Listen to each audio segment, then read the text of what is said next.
Hello everybody and welcome to the Purple Bunch channel. Today we are looking and reviewing Life is Strange Reunion. As a big fan of the franchise, I was very cautiously looking forward to Reunion, as the last game kind of did let me a little bit down flat.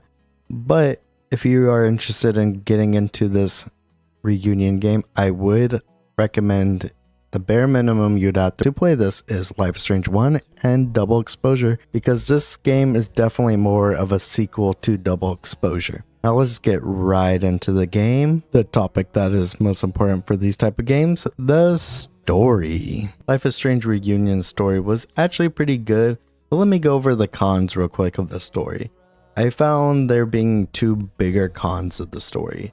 One is I kind of wish it was a little bit longer. I think even just 2 more hours of developing some of the side characters a bit more could have made the game significantly better. And the other one is because I feel like that time wasn't there, I feel like a lot of the side characters definitely take a back seat to the story. Most of the story is Max and Chloe and a little bit of Moses, basically.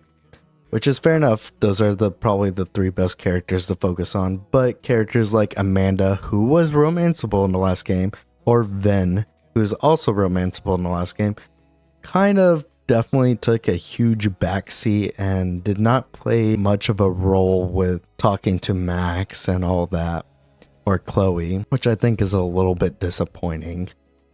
But I do think, going into the pros now, I do think this game made me like Double Exposure significantly more. I actually really loved Reunion's story.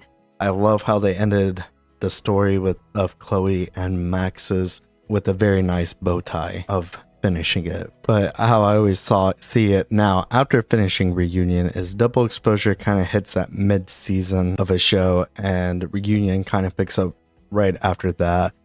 Technically timeline lies a little bit after, but kind of finishing it up with a nice bow tie, because it does take place in the same location as Double Exposure, so a lot of the locations are basically the same spot. But overall, if you're looking for a good story driven game and you love Life is Strange 1, you thought Double Exposure was okay / it kind of felt a little bit flat for you at the end like me, you will probably still like Reunion. I think it respects both endings of the first game very well, better than Double Exposure did. How they tied the ending of Double Exposure up in Reunion fixes a lot of problems I had with the Double Exposure, in my opinion. It is definitely worth a try. Now, talking about the second topic, the gameplay, which a lot of these Telltale-driven games don't have much gameplay. It's usually just walking around, looking, talking. Life is Strange at least has a little bit of a rewind mechanic that you can do to undo decisions and stuff like that, which, funny enough, they do play a joke like that. If you do it too much in the game, in certain moments, you get unique cutscenes and stuff like that, which I found funny. But overall, the gameplay is very simplistic outside that rewind mechanic. It is very much walking around, looking at objects, sometimes in a timed environment and stuff like that. I would say though, there was one moment towards the end of the game where you're in a timed environment and it just makes it very easy to miss things, which leads to consequences for other characters. So because of that, it does lead to you sometimes missing things. Again, you do have that rewind mechanic. It's just, it is kind of easy at times to miss things when you are dropped into kind of like a big open area, and the one thing you missed was a flyer that could have saved someone's life or something like that.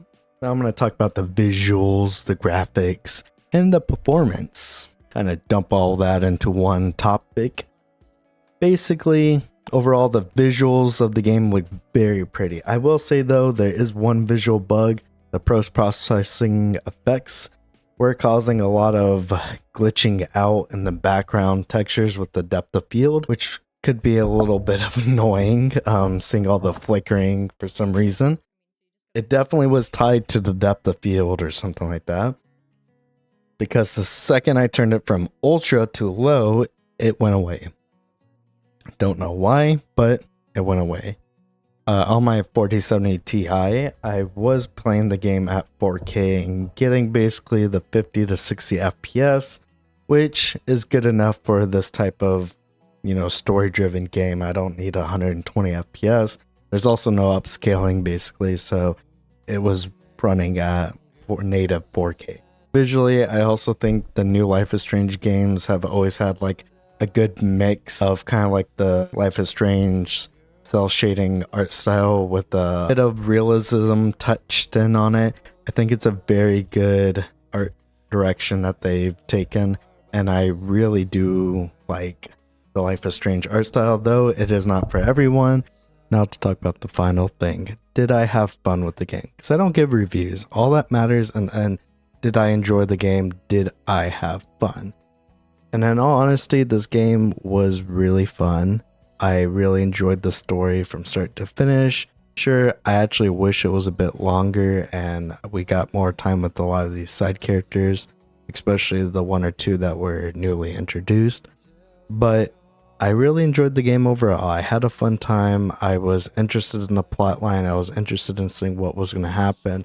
And I thought by the end of the game, I was satisfied with the conclusion of probably my two favorite characters in the franchise, Max and Chloe's ending, and I am actually kind of excited to see what's next for the Life is Strange franchise if they continue the Life is Strange franchise. But I did have fun and I do enjoy it. It is these Telltale style games, when done correctly, are some of the best games you can sit down with a friend or your girlfriend or significant other and kind of replace movie night with a 10-hour long interactive movie, essentially, where you and your friend or significant other can kind of just debate what choices to choose and stuff like that, and watch the story unfold and kind of guess along what's happening, what's going to happen.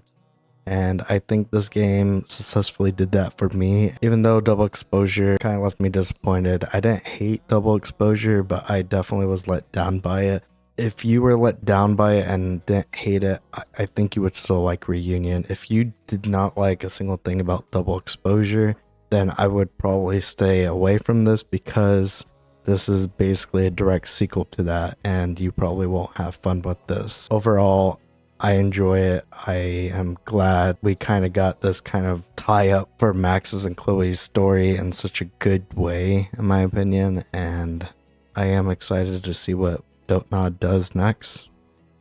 Thank you guys for watching the channel. If you guys want more reviews, just let me know. And if there's any games you want me to look at specifically and review at, just let me know, because I'm always looking for games to do, old, new, all of the above, basically.